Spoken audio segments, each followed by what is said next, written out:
我儿子尸体在哪儿？不知道，不知道。你凭什么不知道？是你们让他接受监察院，是你们逼他出师背弃，也是你们撤走黑旗，让他以命犯险。现在人死了，剩下的就只有一句：不知道。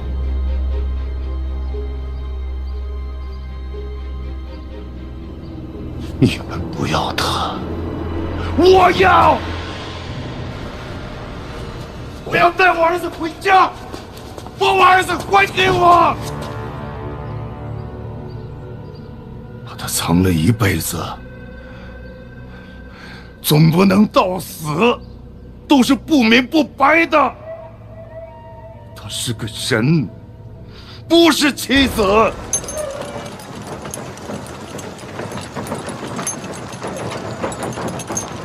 比我想见你的人来了。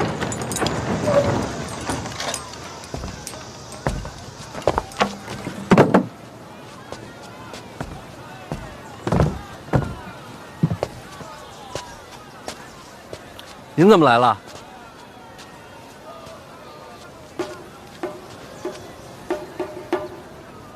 这是范闲，姓范，是我儿子。知道，没人跟你抢。咱们庆国最讲究的是什么？是不是孝道？有没有父慈子孝这一说？有啊。远行千里回到京都，不是见驾就是见你，成何体统？他这是生的什么气呀？我没生气，我气什么呀？我是讲道理。我问你，范闲远行归来，不首先回府请安，是不是有违孝道？真闹大了，礼部是不是能参他？你说的真对，是。你也有认错的时候。但不是我叫他来。不是你。其实是我自己想来的。我是想擦擦这石碑。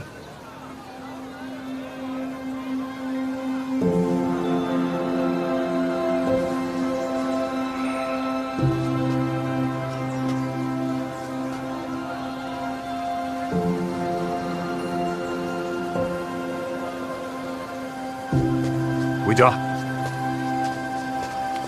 你跟我一辆。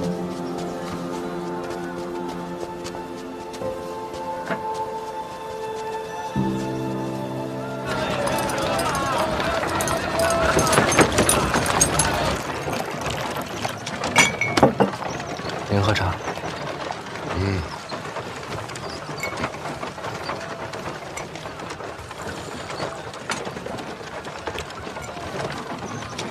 宫里的事儿，别太计较。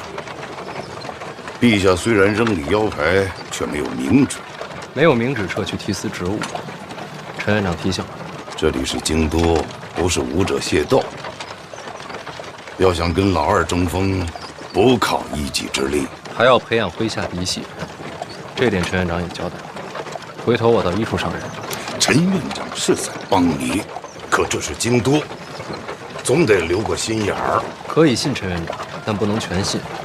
人心难测，这点他也说了。他倒是言无不尽呐。不过有一条我不太同意。哪条？人心难测，对别人是不可以全信，但对家人却不理如此。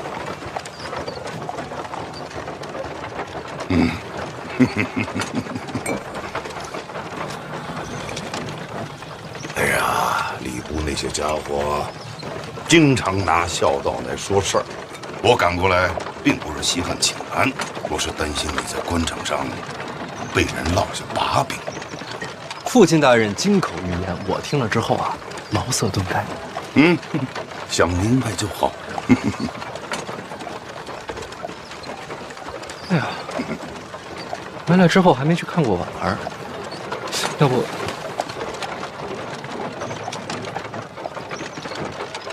要不我还是先回家待2天，过几天我再去看她。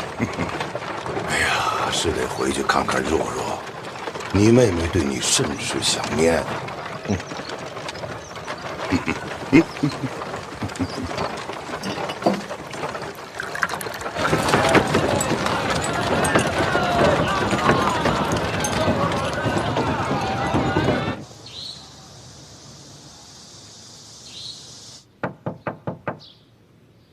若若，若若，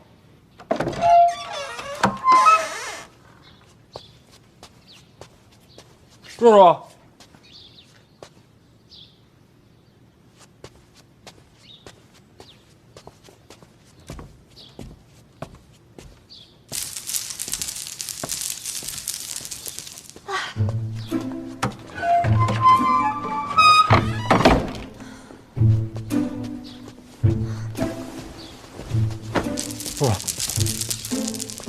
哥，你终于回来了。你干什么去了？我浪迹天涯去了。浪迹天涯？去了多久？大概1炷香时间吧。你这浪迹天涯的还挺快。其实也不光是浪迹天涯，我主要是逃婚去了。陛下赐婚的事我听说了，我不乐意，所以收拾收拾就跑了。那怎么又回来了？走得太着急，走到一半冷静下来，想明白一件事儿。哥，你说这世上我最信谁？谁？当然是你呀。所以我想着是走还是留，我得先问问你。那我要是说让你留下呢？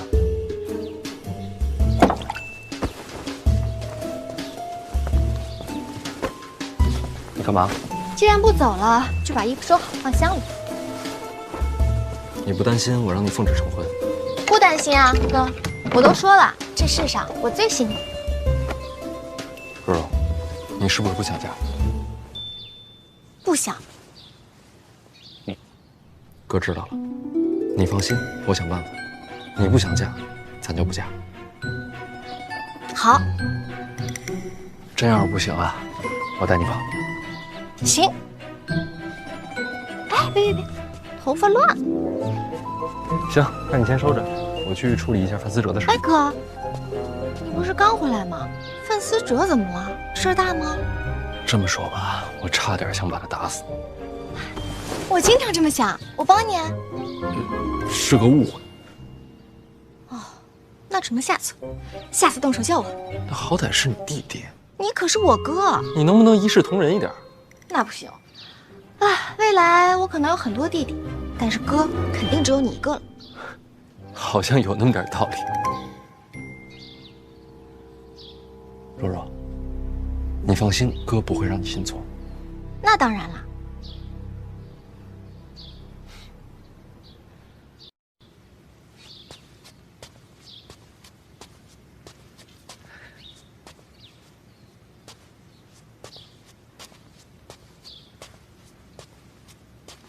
哎，你说范闲回来了？是的，少爷。我爹特高兴吧？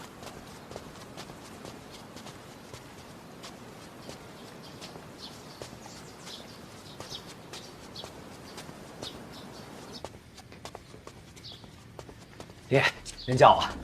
哎，哥，你可回来了。这还什么都没问呢，就先跪了。这气氛我熟。包有楼的事儿你知道吗？知道。谁是东家？我。这不胡闹吗？怎么能做这种事儿？娘，我就是想挣点钱。为了银子，连人都不做了？老爷，你饶他一命吧！啊！举家法来。哎，不用。其实他也是被人骗了。对，死者本来就不聪明，肯定是被骗的。娘，您平时不是说挺聪明的吗？这会儿就闭嘴吧。不论是否被骗，既然犯了错，就要受罚。这顿打，他逃不了。其实我已经打过了。对，范闲他已经，你们见过？啊，见了，上回差点把我打死。为何不跟我说？我哥说跟谁都别说，就让我在屋里待着。这些天不出门是因为范闲？啊，那岂不是早就回过京都？确实回过。到底怎么回事？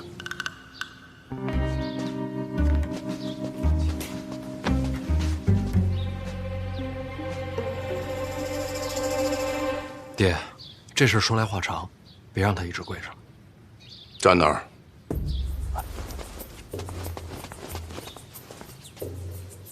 说到底啊，这件事儿还是老二给我挖的坑。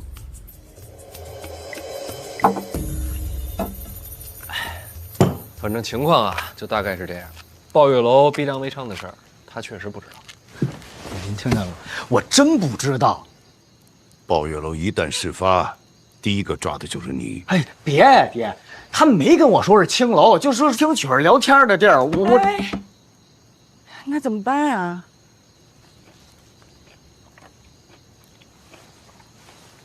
其实这事儿啊，只要我妥协服软，就能过去。那不可能！姨娘这么相信我？什么时候见你服过软呀？思哲这事儿你有安排了？短时间之内，抱月楼要想跟他撇清关系，不太现实。现在要想保他，就只能离开京都。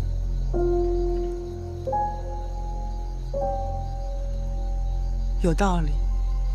那我陪思哲回儋州怼着，也不能留在庆国，不在庆国去哪儿啊？要北上，去北齐。太远了吧？也好，那我就陪思哲北上。姨娘不能陪，她得自己去。为什么？是啊，这是暗中远行，不是游山玩水。你好歹也是国公之女，你陪着谁不认识？那也不能让思哲一个人去北齐呀，他都没离开过京都。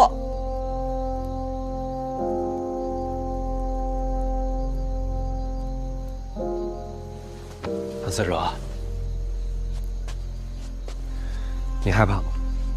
有点。我知道，这对你来说很难。突然之间就要离家远行，从锦衣玉食变成无依无靠、前途未卜。你别说了，越说我越害怕。但这对你来说也是机会。这哪算机会呀？人不离开家，就永远不会长大。你是不是也想过，想对某个人证明自己不再是一个孩子了，证明你并非做每件事情都是错的，证明你自己也可以被期待。我想证明，那就北上，找到你自己的路。他做不到。好，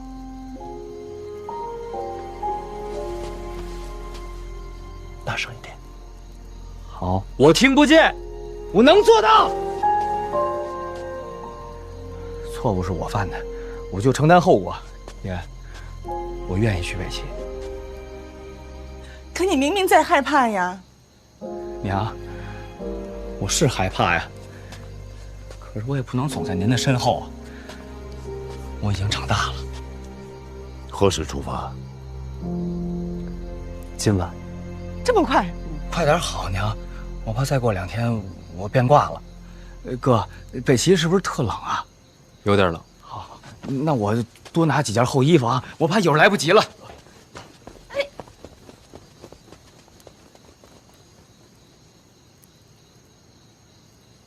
怎么一下子人全变了？姨娘，有时男人长大，只要一瞬间就够了。不行，我得去交代2句。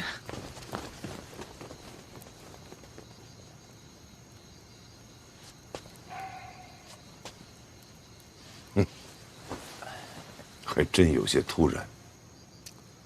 说到底啊，他还是被我牵连的。你刚才说的没错。什么？男人长大只要一瞬间就够了。命运嘛，总是突如其来。这小子没让我失望，不愧是我儿子。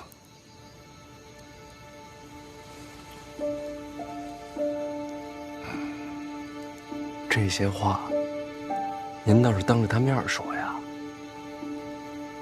哎，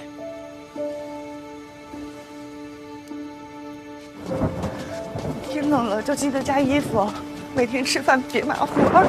知道了，娘。您别送我了，再送我真舍不得了。行，行了，别哭了，您再哭该出皱纹了。你才出皱纹呢。走了，娘。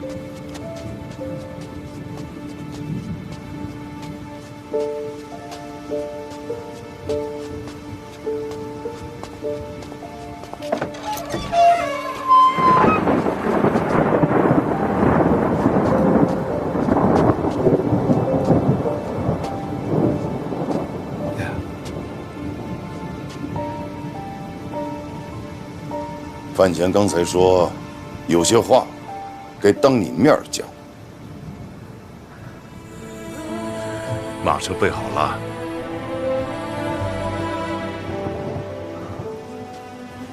谢爹。还有，你没让我失望。范思哲，不愧是我儿子。一路小心，我跟你娘等你回家。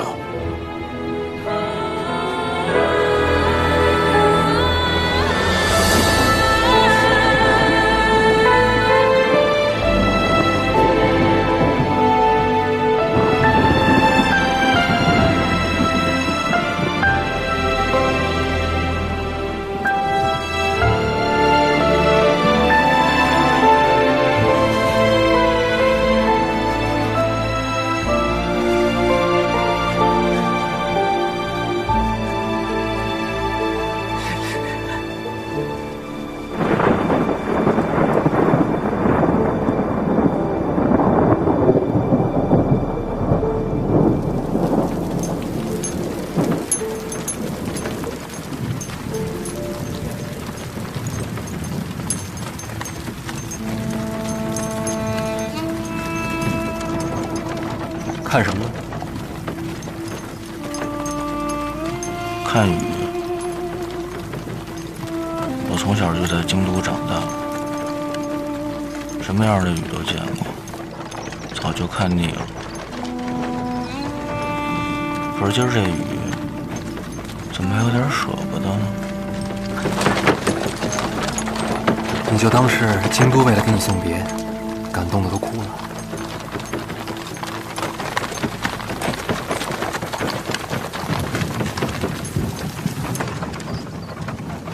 要不你也哭出来？我不哭，我现在是大人了，大人都不哭。大人也会哭，有的时候长大了，想哭的时候更多。哥，那你陪我一块儿哭吧。北上的又不是我，我哭什么？你就是一句好话都不会说，对吧？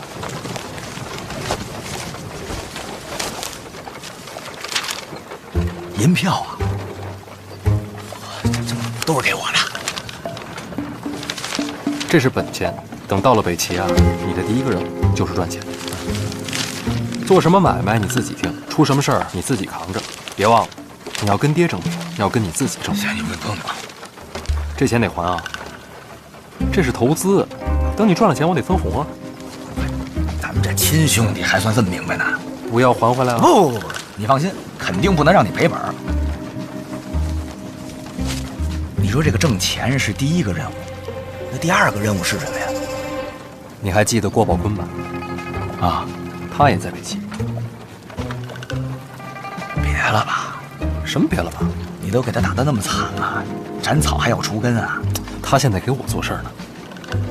他都能给你做事儿了。你到了北齐，第一个先去找郭宝坤啊，然后呢？接下来我跟你说的话，记在心里，别告诉第二个人。那能告诉郭宝坤吗？别告诉第三个人。咱说话得严谨。闭嘴！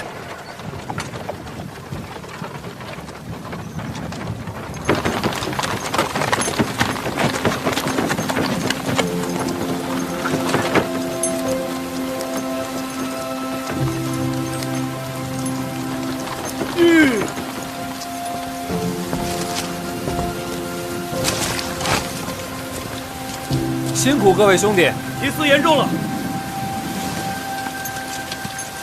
这几位会护送你北上，一路上他们照顾你。他们几个是谁呀？别忘了我跟你说的话，路上小心。走吧。那我娘你帮我多照顾点啊！放心吧，一切有我。谢谢哥。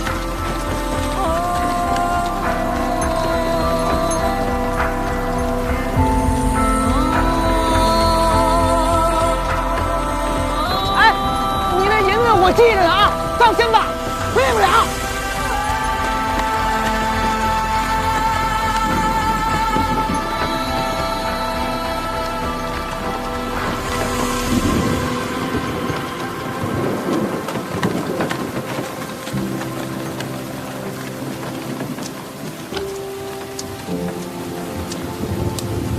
不用担心，那几个都是四处的好手，你弟不会有事的。多谢了。不用谢我。若不是院长交代，我可没工夫管你的闲事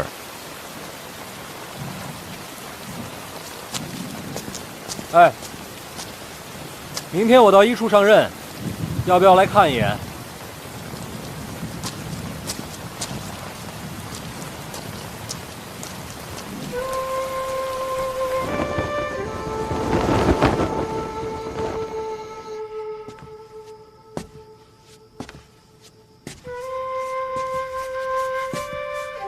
范闲吧，叶灵儿，看来我这轻功还得练啊。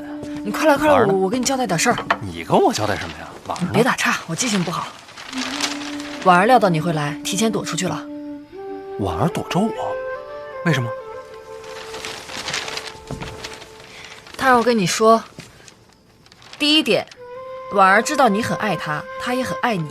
第二点，因为第一点，所以她很担心你刚回来会面对很多危险，她希望你能集中精力好好应对。第三点，因为以上两点，你最近就别来找她了，她是不会见你的。这话都是婉儿说的？啊，这都是我理解婉儿说的话。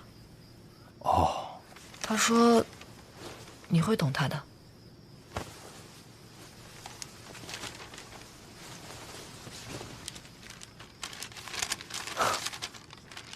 哦，还有一点啊，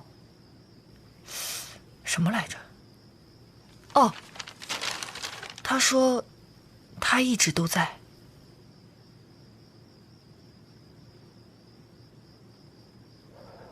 我懂。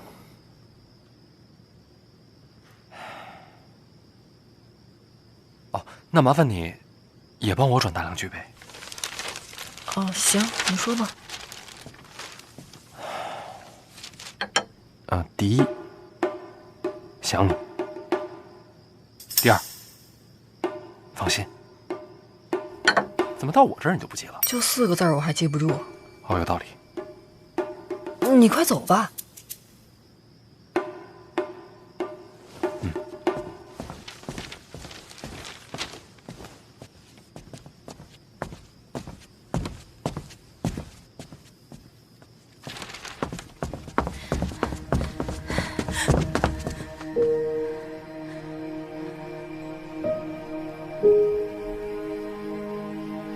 真搞不懂你，想见就见呗，干嘛把自己弄得可怜兮兮的？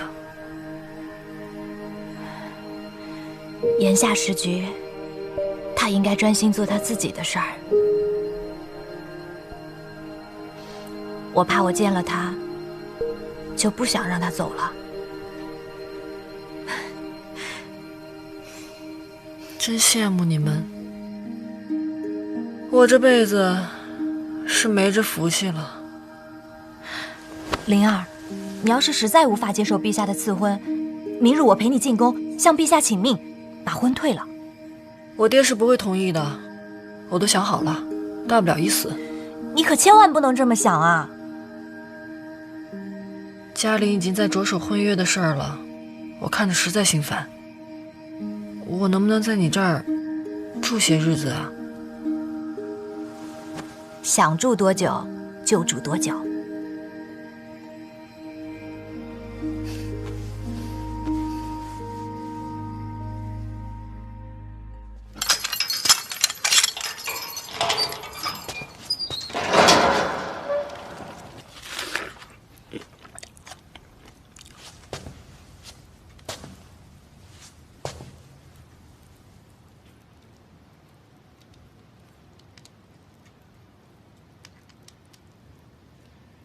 爹，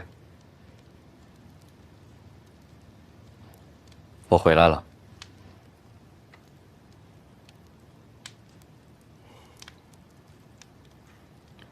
你是关哪间？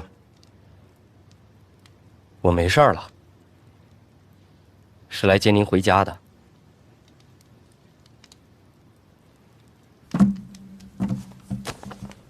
你没事就好，你回去吧。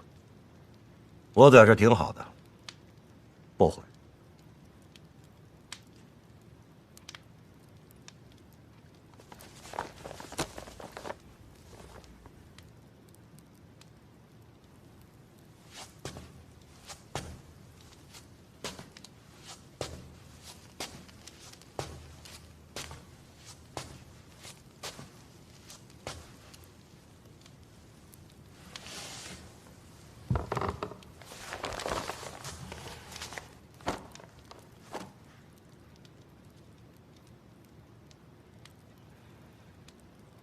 你有没有想过，帮范闲假死是什么后果？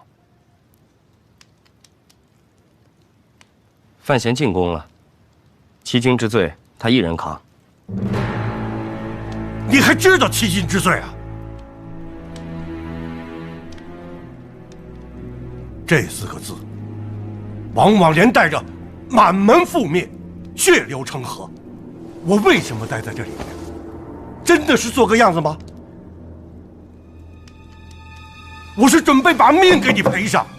我盘算过了，最多我死不牵扯家里。你盘算过了？庆国律法、陛下权威，都是你判断出来的？若有差池，我一人顶罪。你还觉得自己了不起？命说不要就不要，死了一了百了。我也是不得已而为之。怎么就不得已，让你如此不计后果？此事涉及皇子谋逆，那你就回京再说呀。事关庆国，我不该坐等。这么说，你还是为了庆国？我所行之事，皆是如此。为了庆国，不惜欺君。庆国高于一切。那陛下呢？陛下当然身系天下，但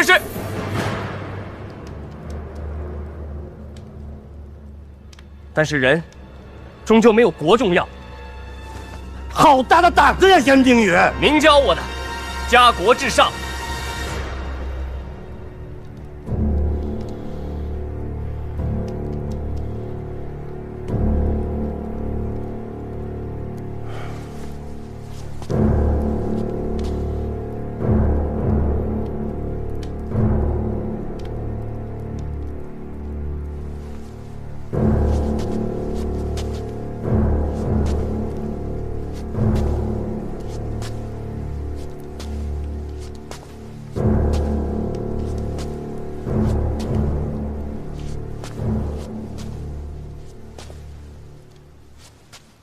总算你还知道，看有没有人才说这种话。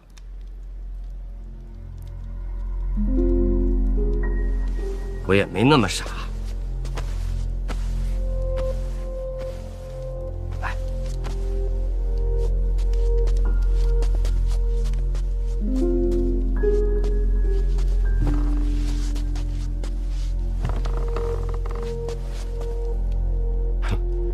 我看来说，你为什么要帮他？我不是帮他，是为庆国。但你也在配合他。是。他这人虽行事荒唐，但也算是有些胆色。这么说，你愿意辅佐他？为什么要辅佐他？监察院未来，或许是他接班。陈院长无可替代。唉，我们老喽。陈院长想退，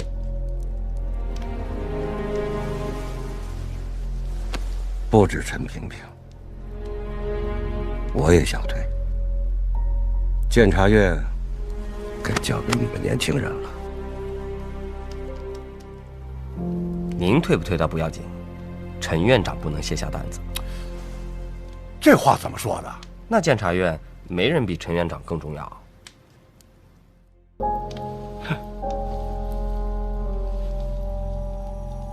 你知不知道，你去北齐，其实早就在陈萍萍的谋划之中了。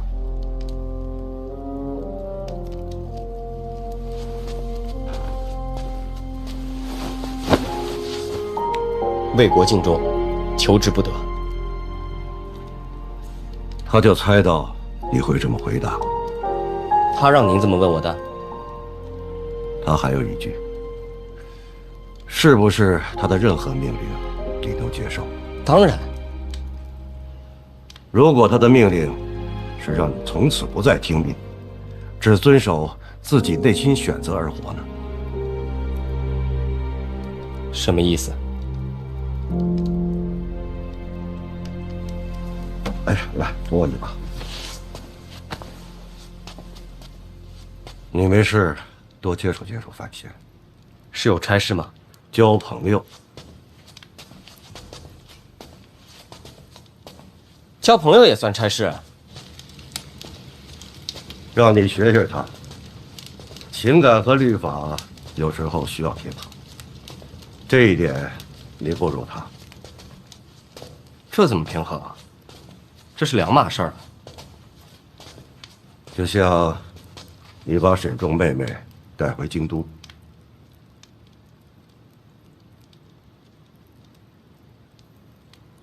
这是我违令行事，甘愿受罚。令不令的再说，对还是错，不谈。你这么做，就是听从内心选择。对和错怎能抛开不谈？不急于一时一刻，先回家。四处的差事，我会慢慢的都交给你。爹啊，累了这么多年了，哼，也该享享福喽。好，为了您，我以后尽量不欺君。要不，我享福之前，先把你逐出袁家。这也是差事吗？哎，慢慢来吧。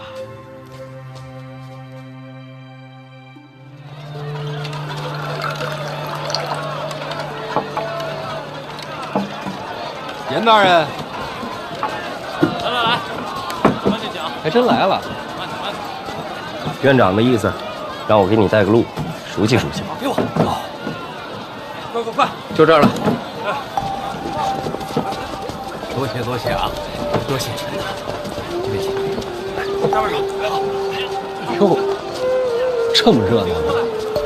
医术嘛，与京都百官都有往来行走。诸葛死后，越发荒唐。来，这个搬进去。先拿。哎，放那边，往里。走啊，往里放。进来看看。你自己去吧，我懒得看。有好戏看，保证热闹。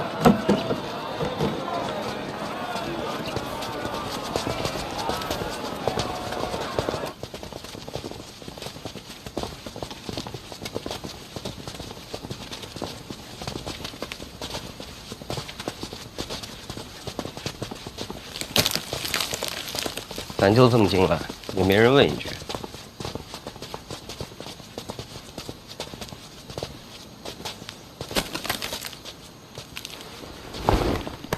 云梦鱼，认识。南方大湖特有的鱼种，出了名的鲜美。南方，挺远吧？是。那这些冰块呢？去年从北方边境凿下来的，一直保存到现在，就是为了这些鱼吧。800里加急运来京都的。一个极南，一个极北，800里加急，就为了尝个鲜。你们三个干什么的？老王，小猪，严公子，提司大人。哟，连我都认识。院里有谁不认识提司大人呢？您平时这么忙，今日怎么来一处了？小猪，哎，院长发话了，小范大人以提司之职暂理一处诸般事宜。哎呦，那是天大的喜事啊！小人这就去禀报。哎，我问你，小猪是吧？哎，这人梦鱼是谁送的？这小人刚办差回来，不太清楚。行，那我进去问问别人。哎，对，小人还是去禀报一声，让大伙出来迎接你啊。不用，我自己进去看。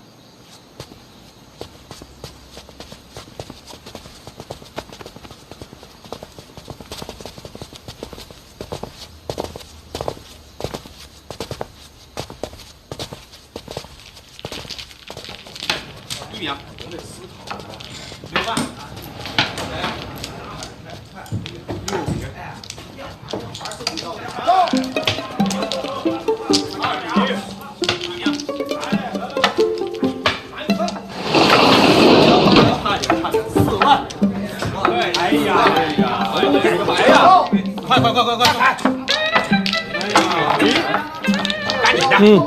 这是要碰了。碰！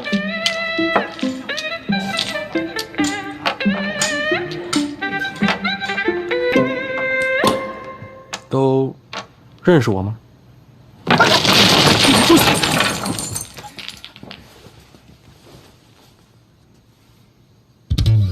可以啊，挺气派的啊。麻将都是用琥珀的。大人是假的。我是假的？不，大人，琥珀是假的，只是瞧着像。谁送的？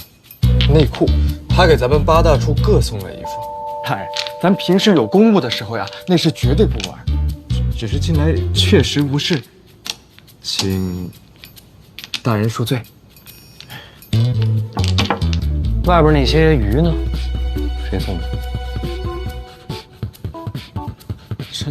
什么鱼啊？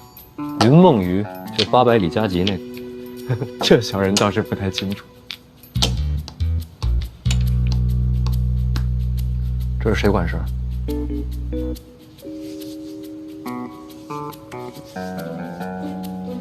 这也不知道？哦，怀大人，几位主管都请了假，一个都没来。也是近来无事。怎会无事？一处每日案卷文书，该审阅归档的可都不少。谁来操办？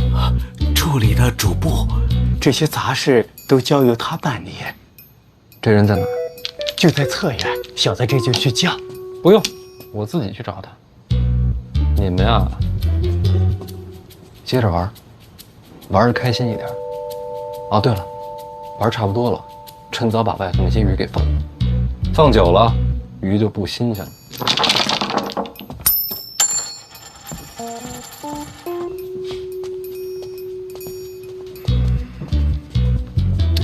别动，还真打算接着玩啊？这怎么办呀？这不知道。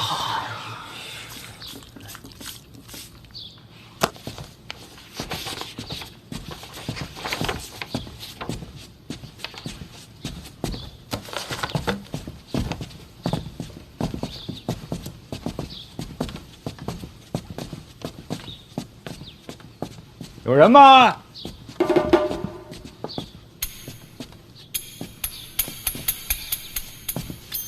启田兄，老邓。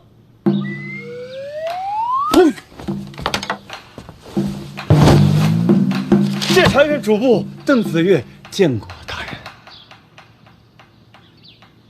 你认识？嘿嘿，就是。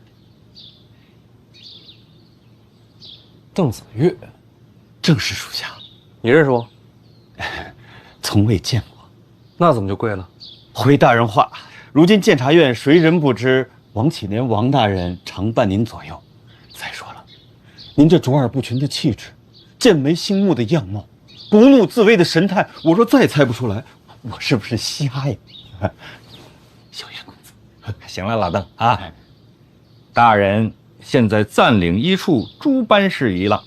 当真？当真。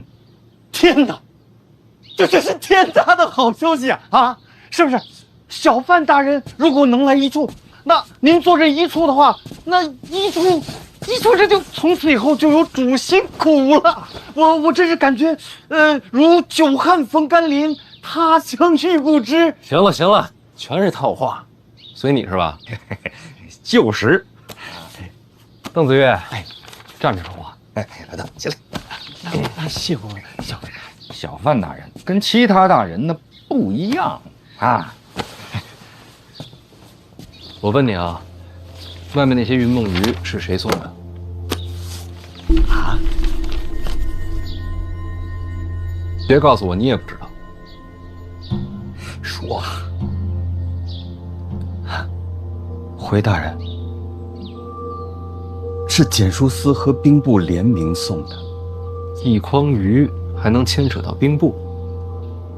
不是兵部，别人也没本事用800里加急把新鲜的云梦鱼送京都。那简书司呢？此类鲜鱼都是先送往简书司，再由简书司按品序分类，再依次送往皇宫内院和6部各大臣府上。当然，简书司和兵部会留出一份，联名送往一处。都吃了。此鱼异常珍贵，故此有人吃了，有人卖。卖到哪儿？简书司。好极了，简书司送来的鱼再卖回简书司，这买卖可真好做，价钱也不低吧？或许是怕浪费呢。那这简书司和兵部干嘛上赶着给咱们送好处啊？你就照实了说。嘿嘿，这屋里边没别人吧？没有啊，那就说。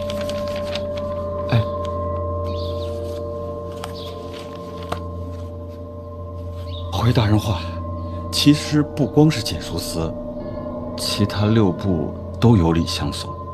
人缘这么好？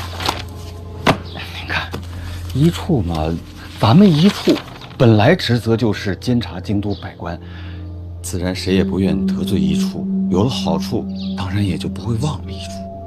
这种好处你们也敢收？不是，他监察的收被监察的好处，何其荒唐！九人公子，息怒，息怒。要说他们，那不收也不行啊，所以这荒唐也算是合情理吧。怎么叫不收也不行？您看，做官嘛，大家都住在京都这片儿，3位大人也都应该清楚，京都百官之间关系本就错综复杂，有如蛛网密布。大的都不用说了，哪怕是衣食住行、吃穿用度这样的小事情，你也绕不开这关系啊。如若不收这礼的话，那就算不肯同流，往后恐怕办任何事情都是举步维艰呐。邓主簿这为官的道理，倒是想得很清楚。一处案卷繁多，这些最近都是你在负责？一直都是。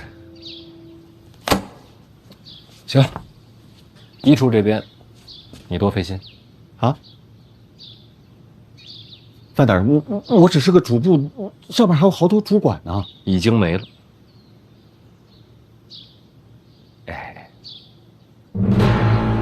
从今日起，王启年、邓子越协助本提司处理一处大小诸事。大人，那剩余的几位主管，今日不在的，往后就不必在了。回头我跟院里说一声，送到别处做。快点！你们给我看好了，我范闲，监察院提司代理一处，我还不是重点，重点是这位严冰云，北齐回来的，心有多狠，手有多黑，可想而知吧。换句话说，那是要脸的人吗？你们看这眼神，杀气腾腾。他站在这儿什么意思呀？就是和我生死与共的意思。这样的狠人，什么事儿做不出来呀？你们懂吗？我们都懂。我再重复一遍啊，从今日起，一处之前主办全部作废。王启年、邓子越就是我的左膀右臂。在座诸位，我话讲完，谁赞同谁反对？王总主办，邓总主办，哎，客气了啊！那个以后大家互相咱们多帮衬啊！再大方点，大家叫你呢。多帮衬，邓某以后一定尽心办差。我再多问一句啊，各位可还记得当初入监察院所发之誓？第一句是什么？一切为了信我。说着说着，就变成了一切为了生活。当初发的誓都忘了。别忘！一处是做什么的？监察院是做什么的？求吏治清明，保百姓安宁。你们当初的初衷都他妈喂了狗了！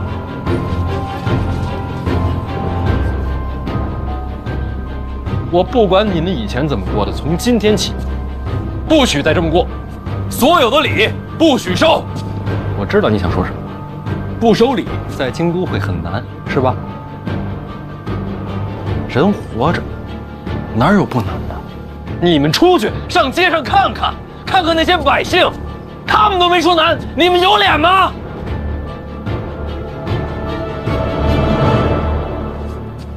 不过诸位放心，我这个人呢，其实还是好说话的。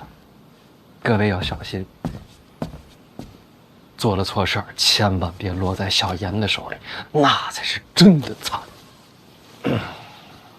我管不着你们一处啊，都是监察院，一切为了庆国。行了，话我也说完了，该办差了。邓子越，大人，属下应该办什么差呀？刚门口那鱼我也看了，我觉着不新鲜。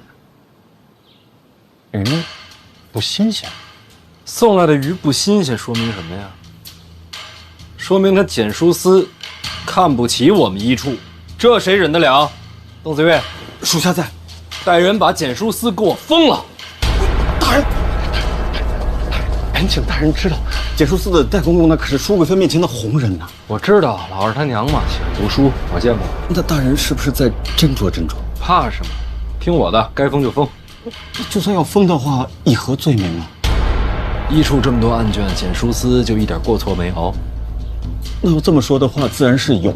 那还等什么？带人去封。大人，我本来就是初来乍到，根本就难以服众，而且我这个职位我压不住简书司啊。那要不辛苦小严公子你带队一趟？一处差事与我何干？都是监察院为国效命。那就有劳小严大人了。我带队去封简书司，那你干嘛去啊？请人啊，戏台都搭好了，总得有个看戏的吧？请谁啊？大罗金仙。范闲来了。慢点，慢点，别摔着。哟，快剑也回来了。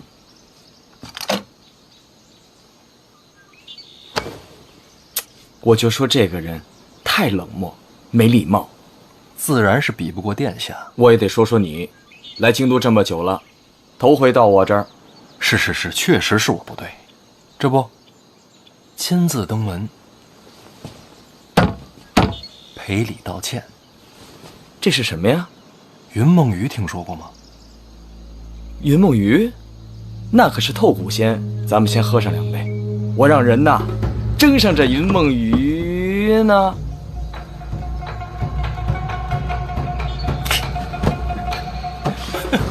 全程炒遍了，没鱼。心领了。千里送桶水，礼重情更重，是吗？送你了。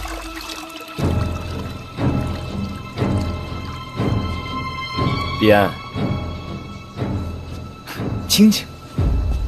哎，但我知道哪儿有鱼，所以呢？所以咱俩抓鱼去。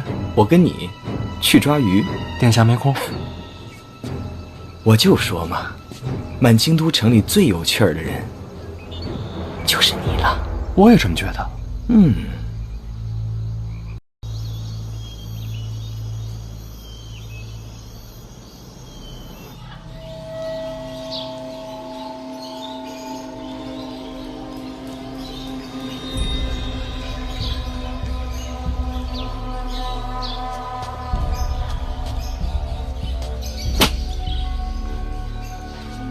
我早就说过，京城里别的衙门可以不管，监察院必须侍奉好喽。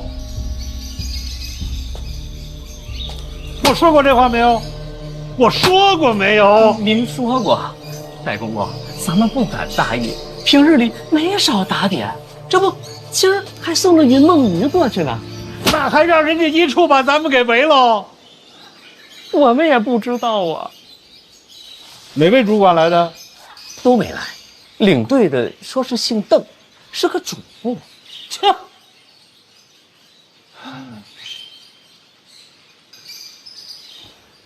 起来吧！哎。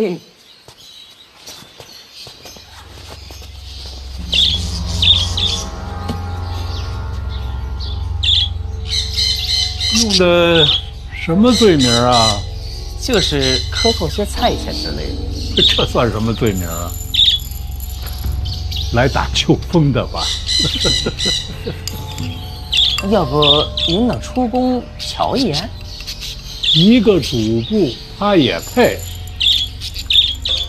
你别看监察院在京城里权势滔天的，他的权势谁给的呀？咱们宫里给的。您不去，那边就还封着，这可怎么应对呀？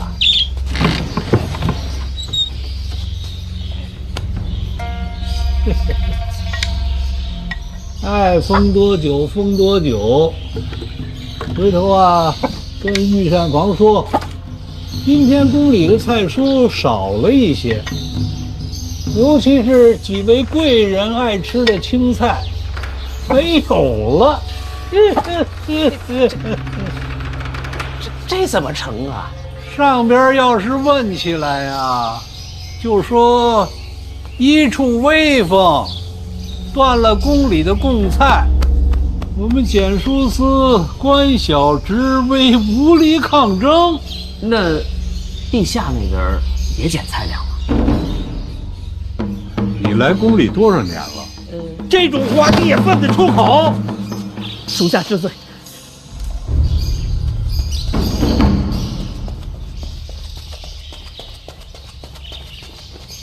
禀戴公公，又什么事儿啊？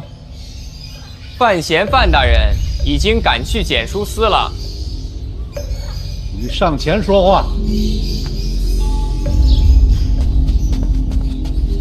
范闲范大人已经赶到检书司了。怎么把范闲也惹着了？戴公公做事自有分寸，你下去吧。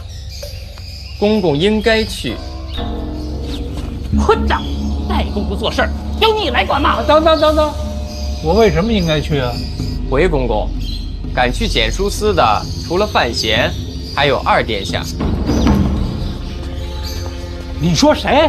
二殿下。公公莫急，我多问了几句。二殿下虽然到了，却只是旁观，并未有怒容，应该不是大事。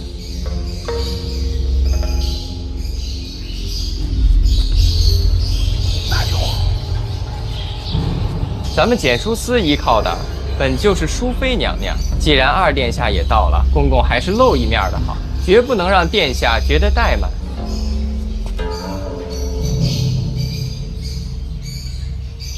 你说的有道理，我得去。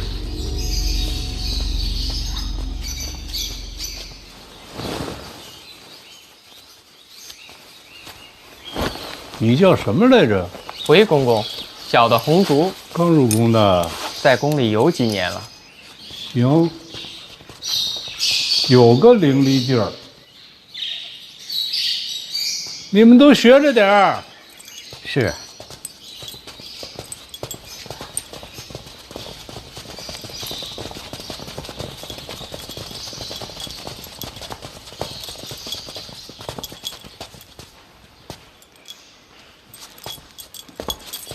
你跟我一起去。回公公，小人就不去了。大胆！戴公公的话也敢不听？你一边待着去。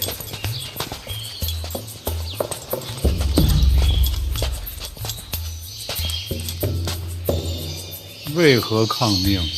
宫里得有人守着，简书司那边若出差错，也好应对。怎么应对？自然是寻淑妃娘娘求情。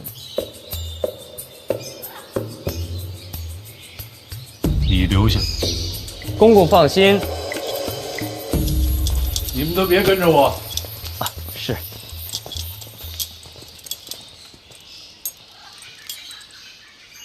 哎，小红公公，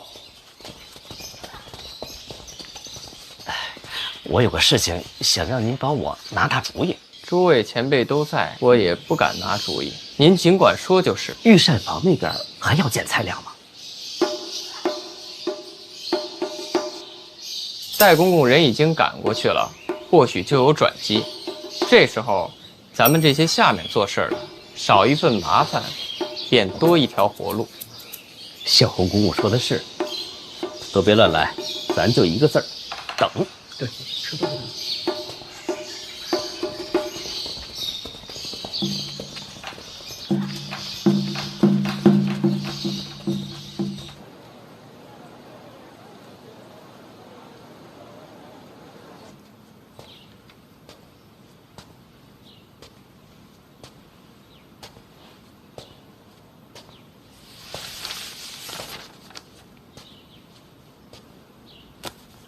老邓，去看一眼人来了没？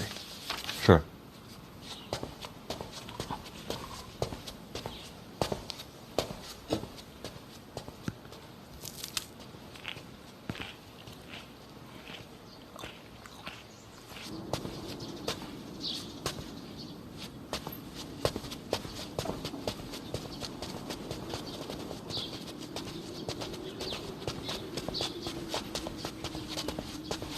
王先生，王先生，稍等，稍等。那不敢耽误啊，这里边都等着呢。是，干什么？稍等一下，稍等一下。你看，我早听说啊，王先生这个人智勇双全，可惜我无缘相见。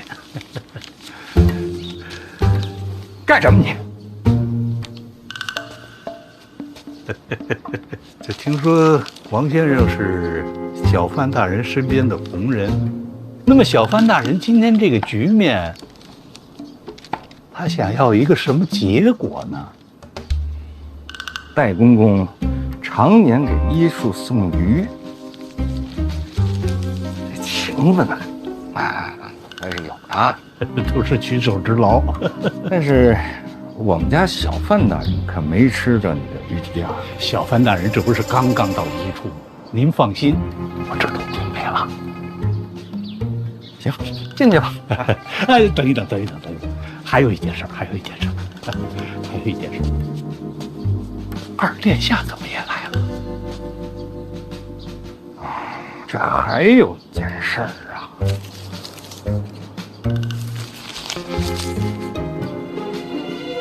二殿下在，这事儿那就好办了，对吧？毕竟咱们都是在京都为官嘛，做什么事情还是得守规矩的。明白。哦，小范大人吩咐我出来看看，人来了没有？哎，来了。哎，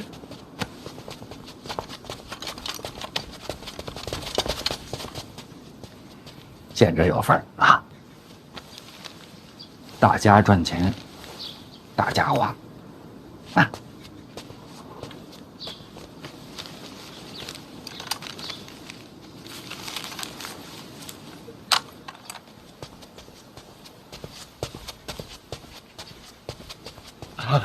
老奴拜见殿下。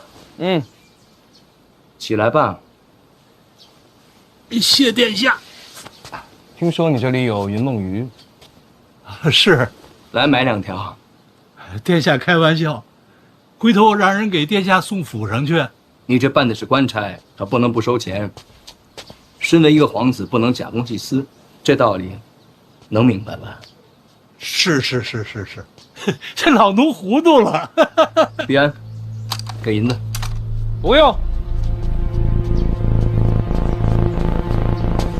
我请殿下吃鱼。银子我出。不是这入账。回头我就入账。别回头了，这不有纸有笔吗？现在就记。哎，好。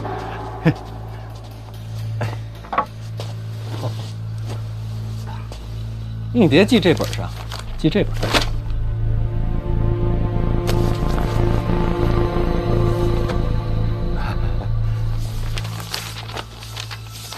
戴公公认不认识老金头啊？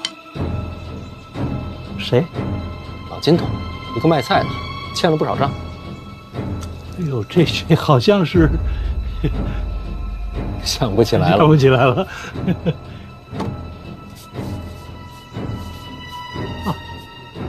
这老金头如果跟大人有关系，他所欠的账我可以一笔勾销。不用，已经没事了。哦，那就好，那就好。哟，戴公公这字儿不错呀。不敢。哦，跟这账册之前记的是一模一样。这么说来，戴公公都是亲自写啊。身负皇恩，不敢怠慢。那这账册将来要是查出什么问题，都得问你啊！这个简书司呢，是为宫里办一些杂事儿，账有些细碎。如果大人看不明白的话，我跟您解释。细碎？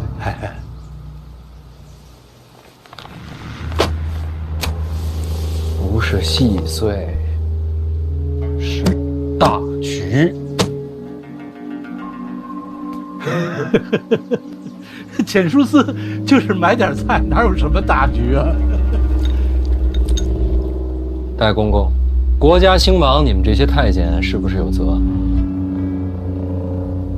是吧？咱们庆国刚跟北齐大战一场，也是边军威武，大获全胜。简书司该不该表示？这边军的粮草不归简书司管。大局，往大了想。什么意思呢？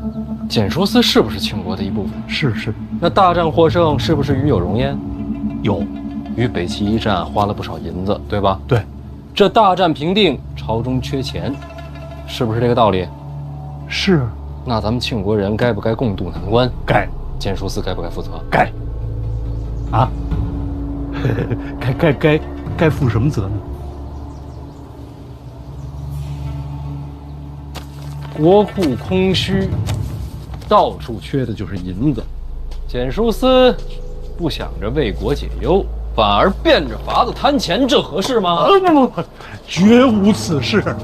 老奴为人最为老实，平时见着钱我都难受。大人一定是误会了。老实？我们监察院听说过吧？如雷贯耳。我们办案的手段，想必你也知晓一二。贪没贪钱自己知道啊。这账册查下去是什么后果？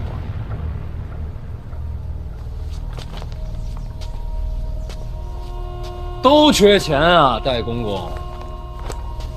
简书司就不能担起责任，有难同当吗？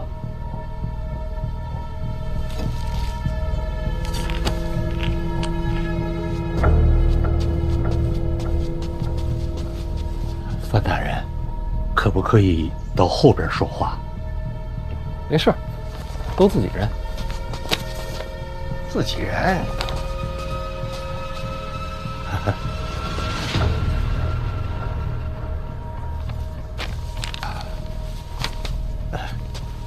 关于账目的事儿，这里还有一些补充，如果您不明白，可以回去自己看。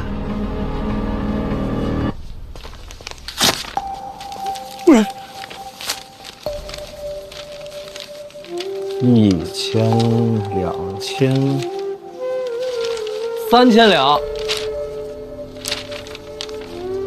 哎呀，3000两还行吧。那话说回来，咱们简书司每天买菜也不容易。应该的，应该的。大家都是同朝为官，我做人也不能太跋扈，与人为善嘛。是。小范大人真是深谙为官之道。那说起来，简书司问题不大，是我唐突了。不是，应该的，茶叶是应该的。误会解释清楚就好。老邓，放了吧。说。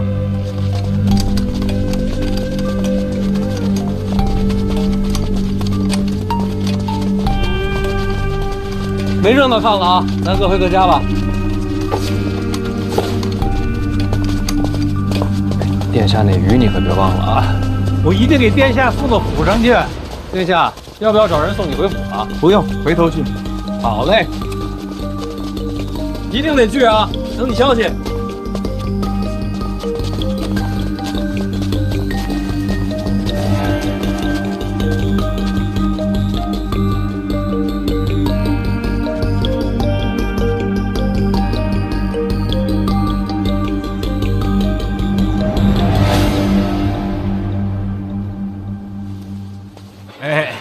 这是欠你半年的水果钱。哎，谢谢您还记得，应该的，应该还，应该还啊！今天水果新鲜，再拿点。好，你挑挑。看这个红线啊，你挑。哎，这个红线，哎，就这些吧。你知道自己在做什么吗？受贿啊！这件事儿，我一定会参与。你一个可不够，多找几个一块掺和。什么乱七八糟的？哎，这里来一个，不吃。切。这弹劾这件事儿，归哪个部门管？除了监察院，就是督察院啊。督察院。御史言官，怎么样？关系好吗？你到底想干什么？我不是说了吗？多找几个人一块参我。辛苦您啊，把这个消息给我散出去。别人布陷阱，都是对政敌，你的好，给自己挖坑。拜托了，被参倒了没人救你。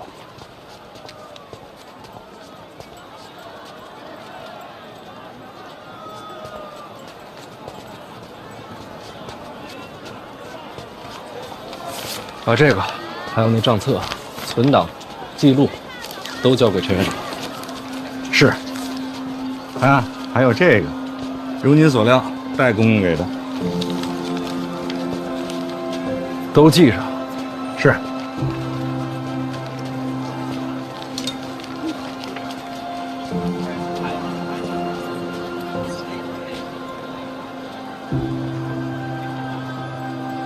那个戴公公根本就不记得老金头，没人记着他。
其实我也没见过金茬，不知道为什么总是忘不掉。